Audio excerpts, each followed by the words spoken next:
আজকে সন্তানেরা পিতামাতার খেদমত করতে চায় না। ধর্মীয় অনুশাসন তাদেরকে শেখানো হয় না বিশ্ববিদ্যালয়, কলেজ, ভার্সিটিতে। তার উপরে আবার এই ধরনের মারাত্মক মাদক দ্রব্য সেবনের লাইসেন্স দেওয়া হচ্ছে।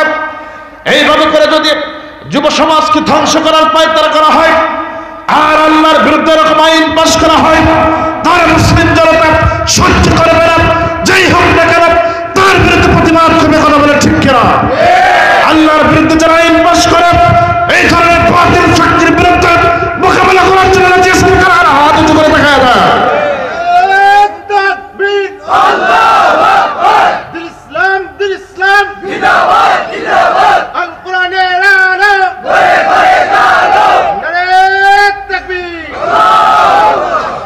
আল্লাহ কবুল করুন বলছি আমিন।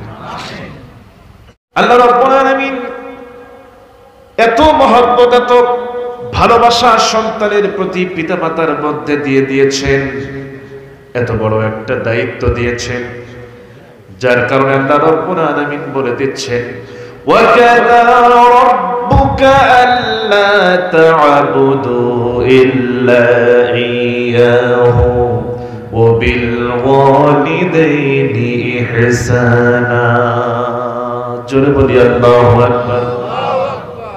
আল্লাহ রাব্বুল আলামিন বলে দিচ্ছেন, বান্দারে আমি আল্লাহ রাব্বুল আলামিনের ইবাদতের পর চূড়ান্ত সিদ্ধান্ত, আমার অর্ডার, আমার পক্ষ থেকে এটা সিদ্ধান্ত হয়েছে যে আমি আল্লাহর ইবাদতের পরেই ইবাদতের সাথে সাথে তোমরা তোমার পিতামাতার প্রতি সদ্ব্যবহার করো।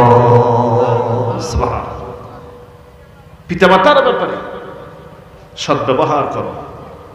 তবে এটাও ঠিক, সব জায়গায় শুনি বলে যে হুজুর একটু মা বাপের খেদমত সম্পর্কে কথা বলেন।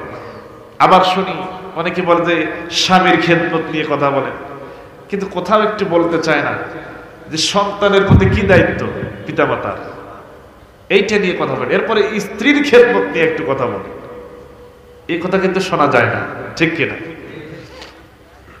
প্রিয় ভাইয়েরা, ইসলাম তো একপাক্ষিক নয়, সমতা বিধান করে, সকলের সমান অধিকারের কথা বলে। এজন্য সবাইকে নিয়ে আলোচনা করতে হবে, সবার ব্যাপারে বলতে হবে।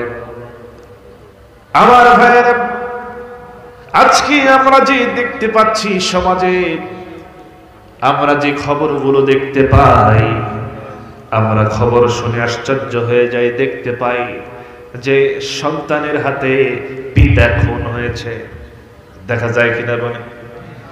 সন্তানের হাতে মা লাঞ্ছিত হচ্ছে। এই তো কয়েকদিন আগে দেখলাম সন্তান তার মাকে জবাই করেছে। তার এই সন্তান হয়ে মাকে কিভাবে জবাই করতে পারে? এই সন্তানের ভিতরে যখনই ইসলাম এবং আল্লাহর দ্বীন, ধর্মীয় অনুশাসন, ধর্মীয় অনুভূতি যখন তার ভিতরে না থাকবে, ধর্মীয় নৈতিকতার শিক্ষা যখন সে অর্জন না করবে, সে বুঝতে পারবে না আল্লাহর পক্ষ থেকে তার প্রতি কি দায়িত্ব, মা বাপের ব্যাপারে আল্লাহ পাক তাকে কি অর্ডার করেছেন। এটা যখন সে জানতে না পেরেছে, তখনই সে পথ থেকে বিচ্যুত হয়েছে, ভুল পথে পা বাড়িয়েছে।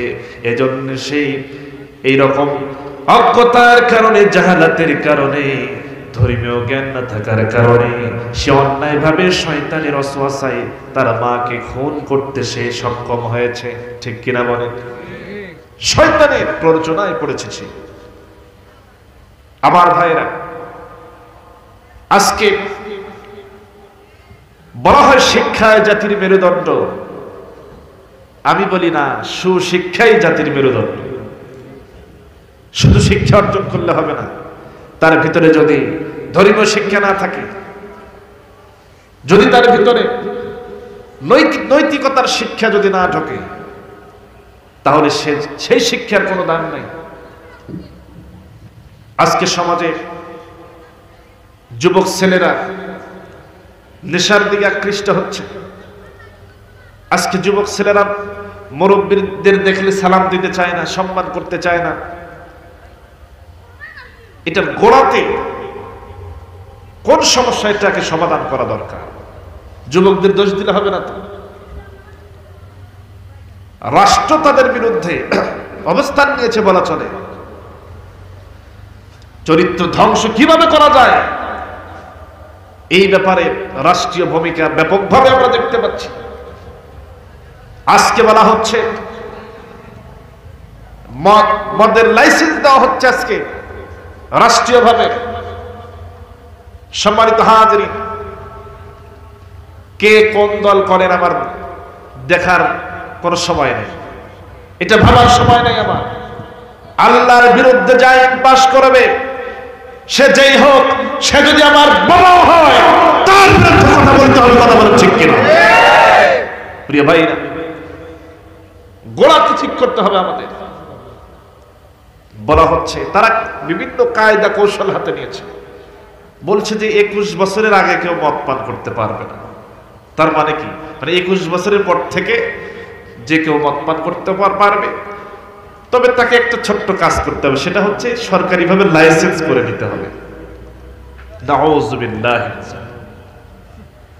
এরপরে বলা হচ্ছে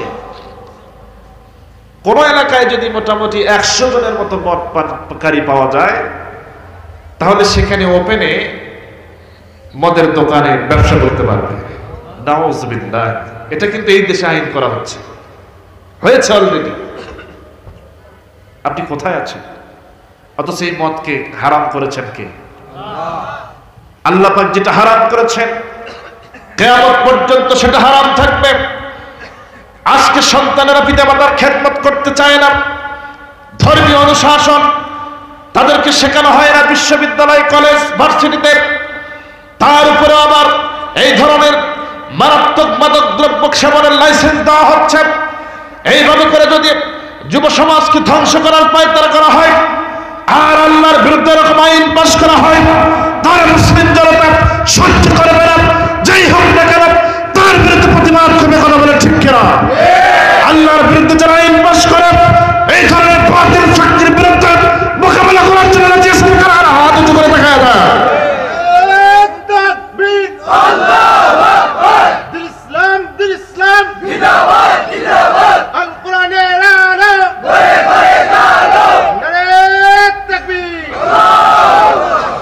আল্লাহ কবুল করুন বলছি আমিন।